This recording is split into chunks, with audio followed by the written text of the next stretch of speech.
Ассалаумағалейкум, құрметті біртұтас желтоқсан Facebook көрермендері және маған жазылған достар.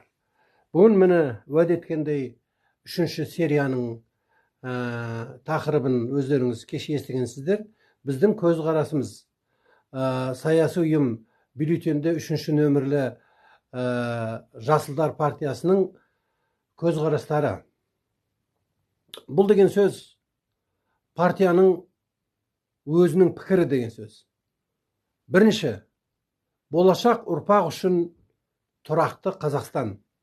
Бұл Біріккен ұлттар ұйымының жарғысына және Қазақстанның ол ұлттық бүкіл дүниежүзінің ұлттарының мемлекеттерінің ұйымының алдындағы міндеттемеміз. Яғни қазақтың тұрақты дамуы. Біз кезінде Кеңес одағынан босап, жеңіске жетіп, міне биыл 35 жыл болады. Біз тұрақты, таза нарықтық, капиталистік, кооперативтік мемлекетпіз. Солай деп айтсақ болады. Яғни біз адам өз еңбегінің таза табысын тауып, салық төлеп, емін-еркін өмір сүру гарантияларын Конституция бойынша алады. Екінші, табиғат пен биологиялық алуандықты қорғау. Яғни көп тараптық деген мағына ғой. Мысалы, біз Қазақстан қазірге дейін шикізат тасушы мемлекетпіз. Экономикамыз. Соның арқасында жамауымызды жамап отырдық. Бұған дейін кеңестік одақ тасыды, енді бүкіл дүниежүзі тасып жатыр. Сол шикізат беріп жатырмыз. Шикізат болғанда тіпті жер асты байлығын шыққан қазба байлықты өте арзан бағамен, өзіндік құны өте төмен бағамен алып кетіп жатыр. Сондықтан мына Жасылдар Байтақ партиясының жылда, я болмаса әр жер асты қазба байлықтарын қазып жатқандарға біздің табиғатты қоршаған жасыл ортаны бұздыңдар. Сендер неге эмиссия дұрыс төлемейсіңдер? Осы, мысалы, бір ғана шикізатты алатын болатын болсақ, мұнайды, соның шыққан метанның ауа райды бұзғанына біз 95-ақ тиын төлейді екенбіз. Тура сондай ауаны бұзу метанмен Америкада $9. Сонда өзіңіз ойлап қараңыз. Біз деген қаншама біздің өзіміз мемлекет және осы бұған дейінгі ел басқарып келгендер соның бәріне көздерін жұмып, біздің ұлтымыздың байлығы тегін деп айтсақ болады, алып кетіліп жатыр. Екіншіден, ауа райымыз ластанып, таза ауадан біз айырылып отырмыз. Оны көтерген осы Жасылдар партиясы. Көптеген сол сияқты ауа райын, табиғатымызды бұзып жатқан мекемелермен соттасып, мысалы, Қарағанды металлургия комбинатын жеңіп алып, қазір мысалы көптеген пайдамызға шешіліп жатқан сұрақтар бар. Сол мысалдар жеткілікті. Ал енді үшінші мәселеге келетін болатын болсақ, адам мен қоршаған ортаның үйлесуін дамыту. Бұл ең маңызды мәселе. Ең маңызды мәселе. Себебі адам, осы әсіресе біздің қазақ жерінде, міне қазір біздің санымыз 70%-ке келді. Бірақ сол 70%-тің 50%, 55% қазақ тілінде, мемлекеттік тілде сөйлеп, қазақша ойлап, қазақша ертеңете оянып, қазақша армандайды. Қалғандар әлі өз ана тілдерін білмейді. Адам ресурс деп айтуға жарамайды. Себебі олардың үйренген тілі және олардың барлық дағдылары мен қабілеттері басқа тілде. Сол тілдің мемлекеттеріне қызмет етуге дайындалған адамдар. Ал өз отанымызда олар оккупант сияқты көрінеді. Міне осындай біздің адам ресурстарының кемшіліктері бар. Екіншіден, табиғаттың үйлеспей жатқанында сол себептен. Біз Қазақстан жасыл экономикаға білесіздер ма? 60-шы жылы, 50-ші жылдар көшеміз деген. Жоқ, қазір көп қысқартып, 20 жылдан кейін көшетіндей болып отырмыз. Яғни, үйлесімдік деген жоқ. Жаңағы айтқан 55% біздің Қазақстанның өз ана тілін, өз отанын сүйгіштер болатын болса, қалған 45% олар шикі, шала десек те болады. Сондықтан біз үйлесімдікті ұдайтып, осыған біз жұмыс істеуіміз керек. Оған ең маңызды адам ресурстарын дамытатын не? Бірінші білім және білімнің технологиясы. Екінші не? Ол экология және экологияның технологиясы. Жаңағы мен айтқандай жоғарыдағы барлық кем тар дүниені қалпына келтіру керек. Мына біздің парламент, Құдай қаласа сайланайық деп отырған осы құрылтайда күрт өзгерістер, оңды өзгерістер болу керек. Әсіресе қазақ халқының бағын ашатын, қазақ халқының қоршаған ортасының тазаруына. Ал енді төртінші көзқарасымызға келетін болатын болсақ, заманауи экологиялық шешімдерді енгізу. Ол не деген мағына? Міне, нағыз парламент қана енгізе алады. Ол біздің осы билік үш тармағының ең жоғарғы заң шығарушы, конституция бойынша ең жоғарғы заң шығарушы және соны орындауын бақылайтын орган. Сондықтан, құрметті сайлаушылар, электораттар, осы 23-ші түннен бастап қақсап, зарлап келе жатқан әңгімем осы. Себебі жаңа құрылтай тәртіп пен заңды басты қағидат қалып отыр. Яғни, біздің мақсатымыз экологиялық кодекс бар ма? Экологиялық кодексте жазылған ба? Атом электростанциясы ашылу керек. Ашылу керек ол.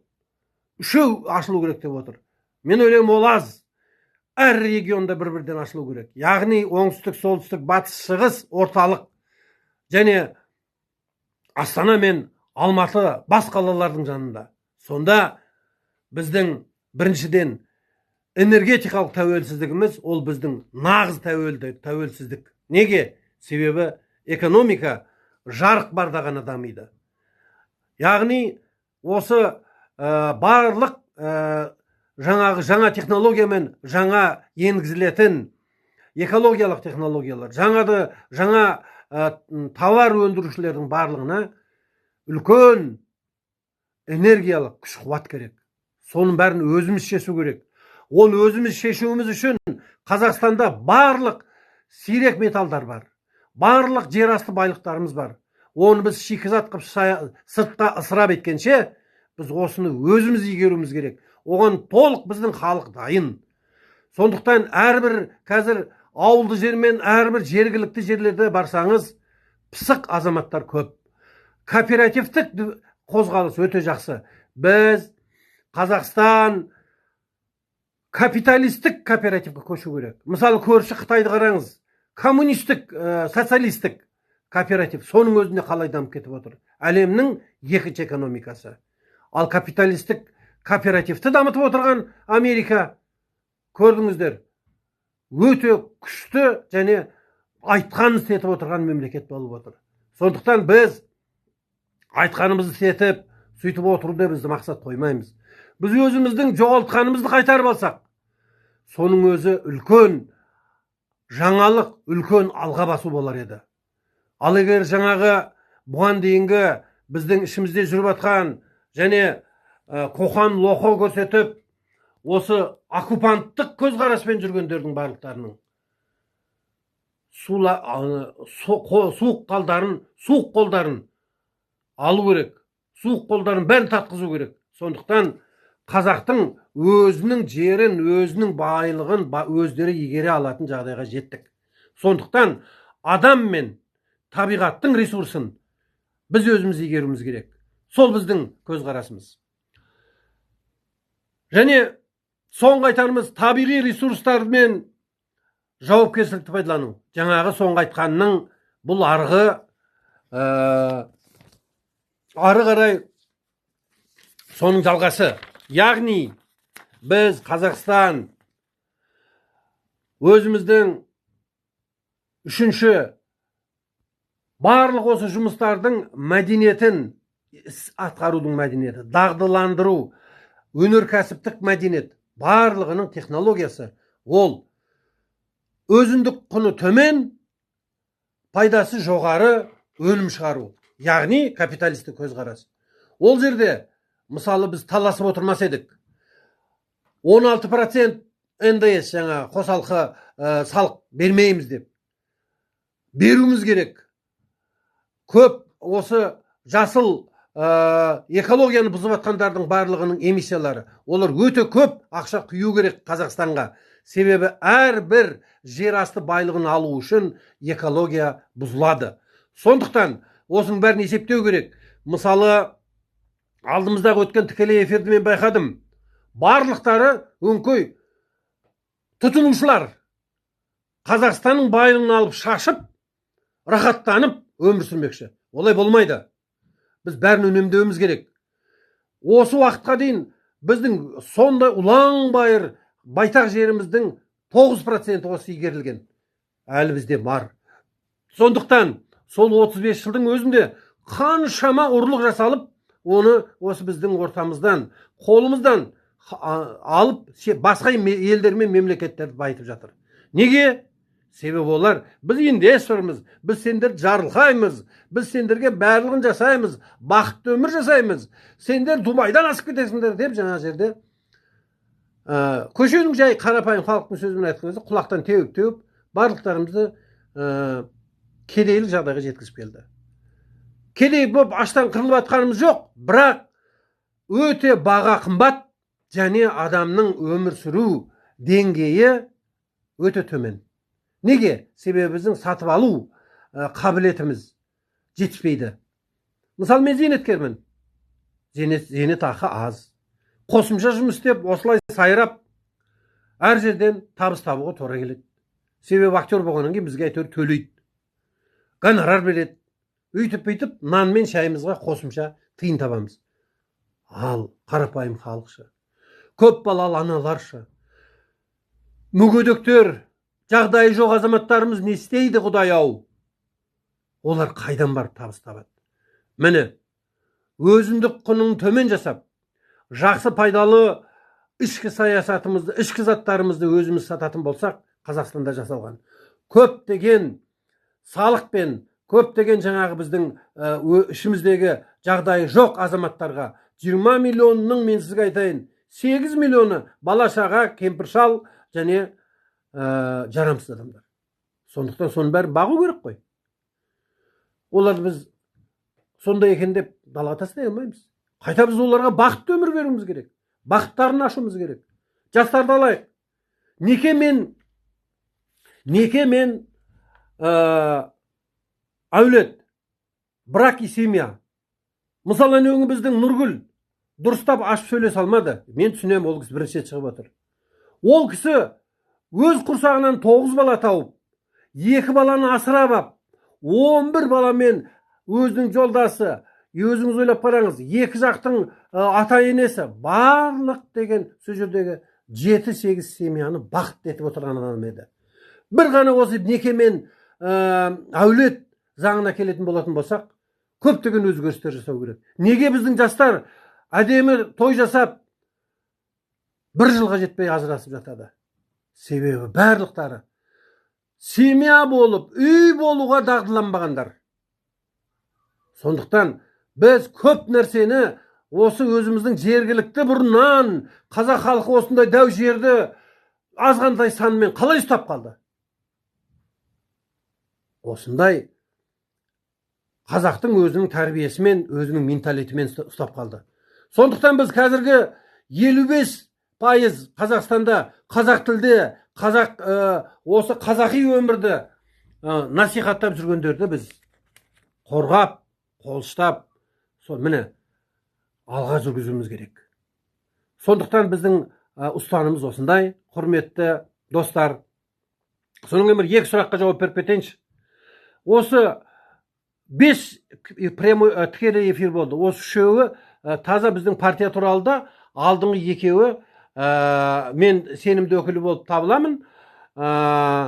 Роза Темірқұлқызы Кенжебекованың бағдарламалары туралы болған еді. Ол бүкіл жолдарда бізде жаңадан жол салынып, темір жол, автожолы, теңіз жолдары, аэропорттар, бұрын ескі қирап қалған аэропорттардың жандарының барлығы ағаш ормандар мен тоғайлар, және көлдер мен көптеген қар тоқтатқыш және апаттарға тосқауыл бола алатын, климатты өзгертуге төтеп беретін сондай үлкен мекемелер болған. Сондай үлкен іс-шара жасайтын мекемелер болып, солардың көбісі қазір жұмыс істемей тұр. Істейді, бірақ әлсіз істейді. Төтенше министрліктің көріп отырсыз, жыл сайын неше түрлі бізде уақиғалар болып жатыр. Соның барлығы біреу қолмен ұйымдастырады, біреу жаңағы әлсіздіктен ұйымдастырылып жатыр. Соның барлығын қолға алу керек. Неге? Мен себебін білдім. Осы жол мекемелерінің өздерінің питомниктары жоқ. Нанастар ма? 100 жыл солар қызмет етіп келе жатыр. Сонда сол тал питомниктардың барлықтарын бұлар өздерінің табыстарын беріп, жолдағы ағаштарды егіп, көрдіңіздер ме? Олардың бәрі тозып, барлық кесіліп, отынға жарап кетті. Себебі кезінде заман қиын болды. Ал қазір қараңыз. Қыс болса, апаттан апат, қаншама адам қырылып қалып жатыр семьялар. Бір үйден екіншіге жете алмай қалады қыстың күндері. Жаздың күні, көктемде ағыс суынан суға батып жатады жолымыздың бәрі. Ал жаздың күні құрғап, өрт басып жатады. Күзде де сондай. Енді күздің аяғында қайтадан қар басып, тайғақ. Сонымен қазақ халқы тар жол, тайғақ кешіп жүр. Осының бәрін тоқтату үшін Кенжебек Роза Темірқұлқызы питомниктарды жеке меншік питомник, жеке өзінің ведомство дейді ғой орысша. Қазақша айтқан кезде, әр осындай мемлекет ішіндегі мемлекет тұр ғой бұлар. Солардың жүйенің өзінің питомниктары болу керек. Сонда мысалы, әр жолда мен Японияда көп болам. Бизнесім себебі Токиода.